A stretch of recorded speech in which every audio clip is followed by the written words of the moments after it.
4 millions de dollars. Oui, vous avez bien entendu, 4 millions. C'est le plafond, littéralement vertigineux, des demandes de rançon exigées par le tristement célèbre groupe de hackers, Akira. Ça pose tout de suite le décor, non ?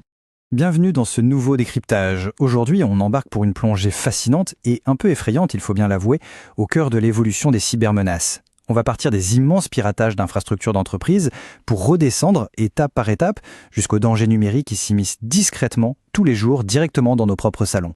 Bon, pour y voir clair, voici notre plan de match. On va d'abord décortiquer la méthode d'Akira et son redoutable modèle de double extorsion. Ensuite, on regardera qui sont leurs victimes avant de zoomer sur nos propres vulnérabilités quotidiennes. On parlera aussi des risques cachés dans les jeux vidéo et l'IA, pour finir sur une vraie lueur d'espoir, la cyberimmunité. Allez, c'est parti. On attaque donc tout de suite avec le premier point, une vue d'ensemble de la menace Akira. Alors ce groupe est apparu presque de nulle part en mars 2023 et opère déjà à une échelle monumentale. Rendez-vous compte, ils ont déjà accumulé 1386 publications de victimes sur leur site de fuite de données. Et le truc dingue, pour s'infiltrer aussi vite, ils n'utilisent même pas de technologie hyper complexe digne d'un film de science-fiction. Non, ils exploitent bêtement les failles les plus basiques. Des services VPN qui n'ont tout simplement pas été mis à jour, des identifiants d'accès à distance compromis et des bons vieux emails de phishing. C'est ça la vraie tragédie. De simples erreurs de maintenance ouvrent la porte à des piratages industriels, frappant aussi bien les environnements Windows que Linux, en ciblant notamment le cœur des serveurs VMware ESXi. Ce qui nous amène à la méthode opératoire de ces syndicats du crime, le fameux modèle de la double extorsion. C'est vraiment là que la mécanique devient redoutable. Imaginez, phase 1, le vol initial, c'est complètement silencieux. Ils aspirent une montagne de données sensibles sans que l'entreprise ne remarque absolument rien pendant des mois. Et puis bam, phase 2, l'attaque ultra destructrice. Ils chiffrent d'un coup l'intégralité des systèmes, c'est la panique. Et si la victime refuse de payer la rançon astronomique pour débloquer ses ordinateurs, eh bien les données volées à la première phase sont divulguées publiquement sur le dark web. C'est une vraie prise d'otage numérique, conçue pour mettre une pression psychologique et financière maximale. Et pour ce qui est des cibles, eh bien, spoiler, absolument aucune industrie n'est à l'abri. Regardez un peu ce tableau, c'est glaçant. On ne parle pas que de géants de la finance ou de la tech. Un cabinet dentaire de quartier qui se fait siphonner 90 gigaoctets de données. Des cabinets d'architecture, des fabricants d'équipements industriels internationaux et même des centres de fitness. C'est sidérant. Des entités qui n'ont strictement rien à voir les unes avec les autres sont méthodiquement ciblées et tenues en otage par cette même machine de guerre cybercriminelle. Pour eux, toute donnée a une valeur.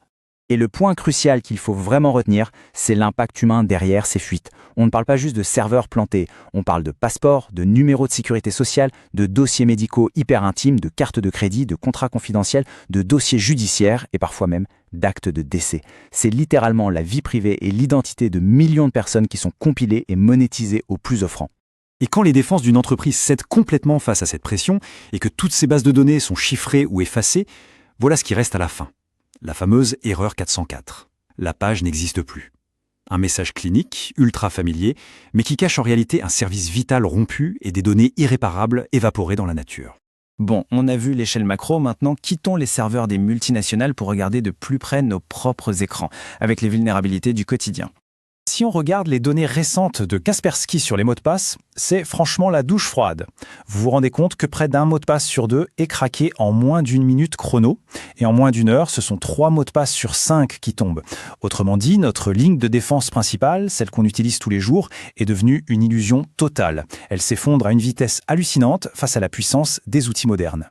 Et ces menaces s'immiscent vraiment partout. Des exemples, on trouve des applis de phishing ciblant vos portefeuilles crypto directement sur l'App Store d'iOS, pourtant réputé si fermé. Plus troublant encore, des objets connectés comme des jouets intimes intelligents qui collectent secrètement des données hautement personnelles, sans oublier des malwares furtifs comme le cheval de Troie Void Stealer qui arrivent carrément à contourner les protections de chiffrement de Google Chrome. Bref, ça s'infiltre là où on s'y attend le moins. Ce qui m'amène à un autre domaine où on a particulièrement tendance à baisser la garde, les jeux vidéo et l'intelligence artificielle. Et oui, même nos moments de détente sont ciblés. La stratégie des hackers est vicieuse. Ça commence par des chevaux de Troie habilement déguisés sur des plateformes de confiance comme Steam. Ensuite, ça passe par des malwares cachés dans les fameux mods massivement téléchargés pour Minecraft. Et les pirates montent carrément à la source en exploitant les failles des moteurs de jeu eux-mêmes, comme Unity, utilisés par des milliers de créateurs. Et l'audace de certaines attaques laisse franchement sans voix. On a vu des piratages en direct neutraliser des joueurs pros lors d'un grand tournoi mondial des sports Apex Legends. Vous imaginez le niveau d'infiltration ? En parallèle, on retrouve des voleurs de données planqués dans de simples versions gratuites de Super Mario 3, ciblant spécifiquement les joueurs les plus jeunes et les moins méfiants. L'illusion d'être en sécurité quand on joue est totalement brisée. Du côté de l'innovation et de l'IA, ce n'est pas beaucoup mieux. L'infrastructure est elle aussi prise d'assaut. Des pirates spécialisés, qu'on appelle les LLM Raiders, détournent à une échelle industrielle la puissance de calcul des modèles de langage. Et avec cette nouvelle tendance du vibe coding où des gens sans formation dictent à une IA de créer des applis entières, on ouvre de nouvelles failles de sécurité béantes. Le pire, c'est que les développeurs logiciels professionnels sont eux-mêmes ciblés en priorité pour infester toute la chaîne d'approvisionnement dès la première ligne de code. Alors, face à ce paysage de menaces omniprésentes, comment on s'en sort? C'est ce qui nous amène à un tout nouveau paradigme, la cyberimmunité. Et cette citation du Jen Kaspersky résume brillamment l'enjeu. Il affirme, je cite, « Je crois fermement que le concept de cybersécurité deviendra bientôt obsolète et que la cyberimmunité prendra sa place. C'est un virage à 180 degrés. L'idée, ce n'est plus de construire des murs géants autour de nos systèmes informatiques, des murs qu'il faut colmater sans arrêt de l'extérieur. Non.